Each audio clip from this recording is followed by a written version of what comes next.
So the Circuit de Barcelona, Catalunya, just what, about 30 kilometers, as we said, outside of the beautiful, cosmopolitan, vibrant Barcelona. Aleix Espargaro this morning in red hot form, ahead of the hottest condition of the weekend so far in the 12-lap Tissot sprint. An all-time lap record for Espargaro, 1:38.190.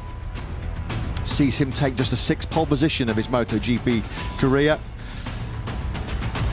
Long start, finish straight into the heavy braking zone for turn 1. There's been some drama there over the last couple of years, hasn't there? Through the high-speed turn 3 before sector 3 starts through turn 7 and 8.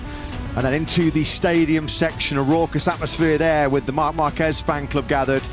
Turn 1, turn 4 and turn 10 demanding braking points for the riders to contend with here in Barcelona, with turn 3 and turn 14 tough for the Michelin tyres. The overtaking hot spots, well, there are plenty of them around this 4.6 kilometre layout. Turn 1, turn 4, turn 5. This was the key moment.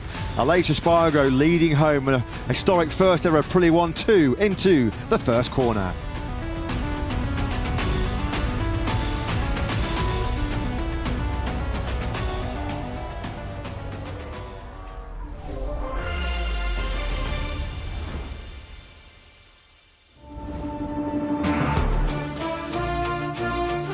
Last time out in a thrilling French Grand Prix in front of MotoGP's biggest ever weekend crowd, it was Jorge Martin who prevailed in another classic. Opening up a 38-point lead in the World Championship, there was late drama as Marc Marquez came from 13th place on the grid. Second he was in the Tissot sprint, 13th to second also in the main French Grand Prix. There were wild celebrations post-race for Jorge Martin. He lost his visor, he lost the screen when he punched it in sheer adulation at one of his best performances of his Grand Prix career. Although Martin, protecting a 38-point lead in the World Championship, has a bit of work to do in the 12-lap Tissot sprint this afternoon, largely thanks to that crash he had right at the end of a dramatic Q2 session this morning, a Q2 session which did not feature Marc Marquez. He needs more brilliant powers of recovery. 13th to second in the sprint and the Grand Prix in France. Well, he starts one place further back, does the number 93, after an eventful day for Marquez, crashing this morning early on in practice at turn 5, and he missed out on a Q2 spot. He said it's the worst session of the weekend, a nightmare session to be in,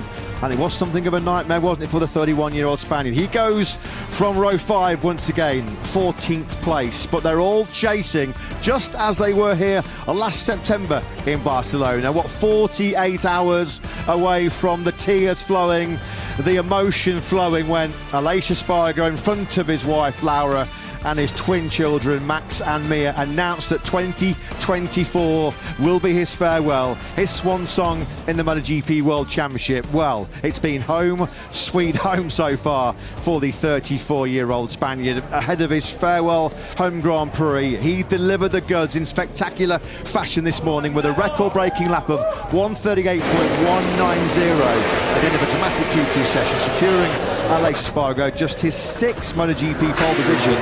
Half of them have come right here on home turf in Catalonia. On pole, of course, here in 2022. Pole here as well in 2015, which...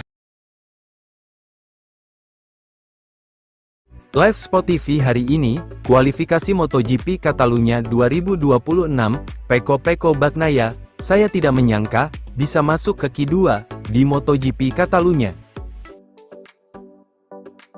Jadwal MotoGP Catalunya 2026, kualifikasi dan sprint race hari ini, apakah Marquez akan raih pole position? I've seen a lot of change, been through a lot of pain. Some things are not the same as they were a year ago, but all will be... Jadwal MotoGP Catalunya 2026, kualifikasi dan sprint race hari ini, apakah Marquez akan raih pole position? MotoGP Catalunya 2026 akan menggelar sesi kualifikasi dan sprint race hari ini. Berikut jadwal selengkapnya. Sesi kualifikasi MotoGP Catalunya berlangsung Sabtu sore di sirkuit Catalunya. 10 rider memastikan lolos otomatis ke kualifikasi 2, Q2. Pedro Acosta menjadi yang tercepat dalam sesi praktis hari Jumat, rider KTM itu mencatatkan waktu 1 menit 38,710 detik, unggul 0,018 detik dari Alex Marquez di belakangnya. Hasil kurang memuaskan didapat, pebalap Ducati Francesco Bagnaia, Pecco tercecer di posisi ke-12 pada sesi praktis, dan harus melalui Q1, bersama nama-nama tenar lainnya seperti Jorge Martin, Maverick Vinales, dan Alex Rins. Kegagalan menembus 10 besar, dalam praktis turut didapat Veda Ega Pratama di kelas Moto3, rider asal Indonesia ini, harus puasa di P19 dan mengikuti Q1, untuk bisa bersaing memperebutkan grid depan di Q2. Selepas sesi kualifikasi, MotoGP menggelar sprint race, yang berlangsung 12 laps. Sprint race digelar pukul 20 waktu Indonesia Barat.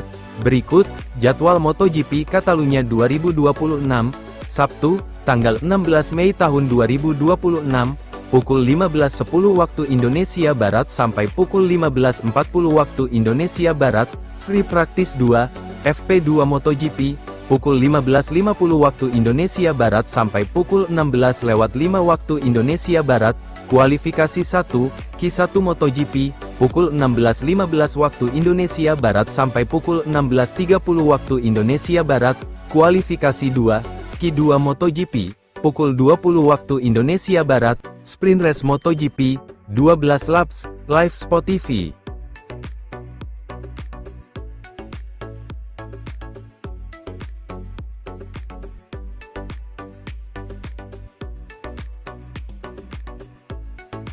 Live Sport TV hari ini, kualifikasi MotoGP Catalunya 2026, Pecco Bagnaia, saya tidak menyangka, bisa masuk ke Q2, di MotoGP Catalunya. Ya bosku, hari ini akan ada kualifikasi, MotoGP Catalunya 2026, kalian bisa nonton di Sport TV. Pecco Bagnaia akan menghadapi kualifikasi 1, setelah kesulitan mendapatkan cengkeraman yang cukup pada ban baru di Catalunya. Pada hari ketika 10 pembalap teratas hanya terpaut 0,269 detik, Pecco Bagnaia mengakui bahwa, ia, bahkan tidak bisa membayangkan masuk ke Q2, setelah kesulitan memaksimalkan performa dari ban baru. Pembalap pabrikan Ducati itu finish di posisi ke-12 pada sesi latihan Jumat, 0,350 detik di belakang pembalap tercepat KTM, Pedro Acosta, dan sekarang harus berjuang melalui kualifikasi 1 pada hari Sabtu. Ya, kurangnya daya cengkeram ban memang sudah terkenal di sini. Saya sangat kesulitan untuk memanfaatkannya, terutama mencoba mencari tahu di mana letaknya, kata Bagnaia kepada Sky Italia. Kami melakukan beberapa perubahan, yang tidak berjalan sesuai harapan, jadi saya sedikit lebih kesulitan. Lebih dari segalanya, dengan ban bekas saya hampir bisa lebih cepat daripada dengan ban baru, saya bisa lebih konsisten. Jadi ini adalah data yang cukup penting, yang mungkin membantu kita memahami, kemana kita perlu melangkah dengan pengaturan ini. Dan pada putaran terakhir saya di lintasan, saya merasa sedikit lebih baik, saya berhasil sedikit lebih cepat, saya menurunkan catatan waktu sedikit, tetapi itu tidak cukup. Bagnaia mengatakan bahwa kondisi ekonomi yang sangat sulit, berarti bahkan masalah kecil pun bisa berakibat fatal. Kami semua sangat berdekatan, jadi kami bahkan tidak bisa berpikir untuk masuk ke Q2 setelah sesi seperti itu, tetapi secara keseluruhan kami telah membuat langkah kecil ke depan, kami hanya perlu lebih cepat dengan ban baru. Fabio Di Gianantonio dari tim VR46, menjadi pembalap Ducati terdepan pada hari Jumat dengan menempati posisi ke-6, Bagnaia adalah satu-satunya perwakilan Ducati Lenovo akhir pekan ini, karena juara bertahan Marc Marquez absen, setelah menjalani operasi pada bahu dan kakinya. I've seen a lot of change, been through a lot of pain. Some things are not the same as they were a year ago, but all will be